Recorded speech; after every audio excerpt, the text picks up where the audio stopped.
Մայրս լսեց, մայրս լռեց, լուր հառաչեց ու արտասվեց, հետո ճչաց ու ուժասպառ ցավի միջից նորից ժպտաց. պետք է ապրել, խորհեց, նեղվեց, բայց ոչ, երբեք չբողոքեց, չնախանձեց ու չանիծեց, փոխարենը միայն օրհնեց.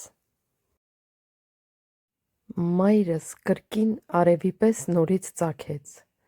նոր գույն բերեց,